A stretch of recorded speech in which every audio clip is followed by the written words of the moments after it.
Hello everybody, Turner from Mountain Made Fitness Collective. I'm going to take you through the progressions for handstand holds and handstand walking. Today we're going to do the handstand hold ones, but I'm going to take you through the warm-up that we would do always if we were going to do handstand holds or handstand walking. So, firstly, inchworms, really good. I use them in a lot of warm-ups, particularly because I'm trying to get the shoulders, core and back.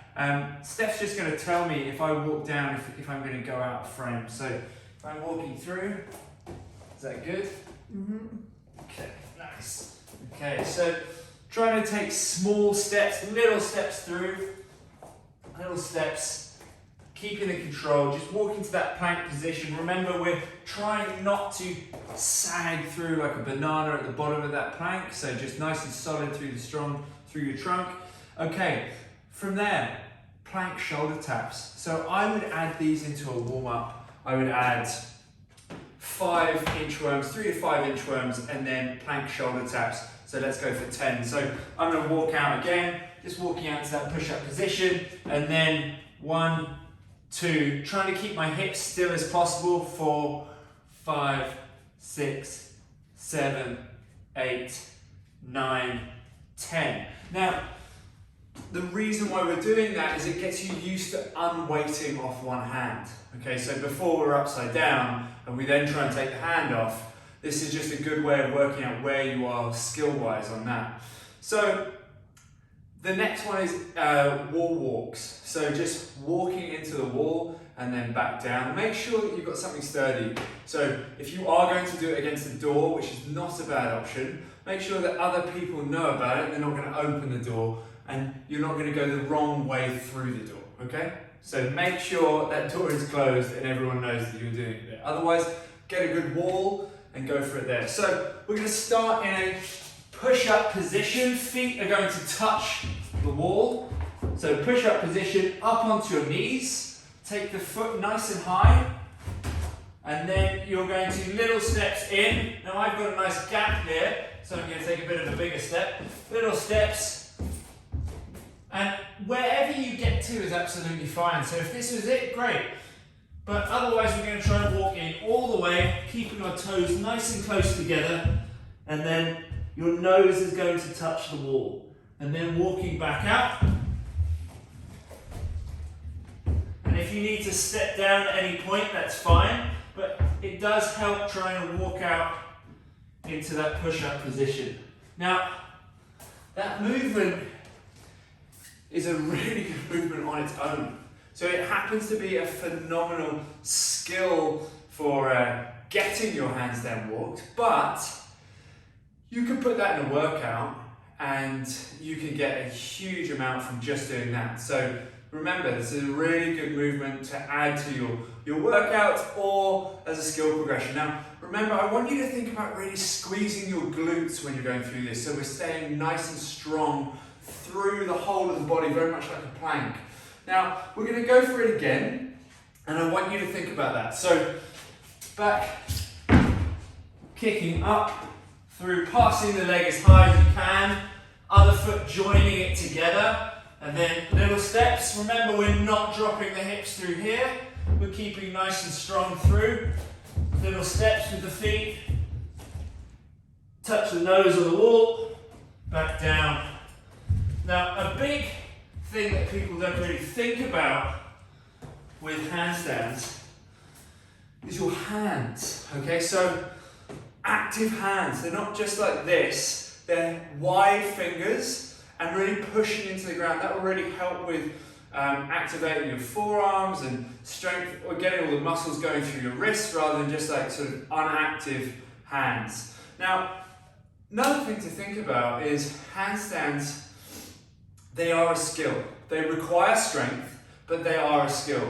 If you get someone who was an ex-gymnast and they maybe haven't trained for years and years, and we've had that where people come to our gym, haven't done a handstand walk in 10, 15 years, they kick up and they walk straight across the room because it is a skill that they have learned. So you have to do this repeatedly. I would do 10 minutes of handstand walking every day for a year for me to get my handstand walking. Okay, so remember, if you need to take rest days, but you have to do this a lot to get it. Okay, So, shoulder taps, we've done them on the ground. The next option is to do them against the wall or on a bench. So, with this bench here, I just take myself into an L position. So I'm going to put my feet on the bench, hands down on the floor, and then I'm just going to walk up to this position. And then first I just want to think about touching my elbow. And then if I can touch my elbow, I want to touch my shoulder. And then back down. And it's nice and controlled. It's not like, okay, so it's nice and controlled. If you can't do that, you just wait side to side. So I'll show you the option for if you can't get your hands to touch your elbows or your shoulders, you just wait and wait. So you're just lifting off, small, and lifting off. Okay, so on the wall, it looks like so. Again, we're going to inchworm in, wall walking, and then we get that skill too, getting a bit of strength with the shoulders, up and through. And now I want you to try it here when you're out. Can you do it? Is that comfortable? Then take a couple of steps. In, through. Again, we're tight through the glutes, so we're not sagging towards the wall. The only thing that should touch the wall are the tips of your toe and your nose. And then walking right the way in, and through, and through, and then back up. And wherever you can do, that's absolutely fine, but remember, and then you can work your way from there. So once we've got comfortable with that, we can kick into the wall. We know we can do it taking our hands off, right vertical against the wall because we've tried it. Now we can kick in. So hands down. They're not like this. They're stacked above the shoulders. If I were to stand like this, it's not great and stable for me. I can do it because I've learned how to stand and how to balance, but it's not ideal. If I really want to stand for a long time, I want my feet directly beneath my hips and beneath my center of mass. Same with a push-up, handstand hold. Okay, so thinking I'm holding the ceiling up and I'm stacked all the way above myself. It's going to be much easier this way. So when I kick up to the wall, I'm going to kick one leg up and then I'm going to look through this way. Okay? So from this position, kicking up, feet together, point the toes, and the head has come through the window of the arms. This is a great movement for skill development, strength development. And so it shouldn't be underestimated. That could be easily added into workouts or a skill accessory piece at the end, or even a warm-up, you know, so depending on other movements that you're doing and your skill level. So handstand, kicking up that way, now we're going to take that to shoulder taps again. Okay, so kicking up into the wall, nice active fingers, head through, and then I'm going to shift onto that one arm and through and onto that other side, and I'm balancing and unweighting. Trying to keep those feet together if I can, and through.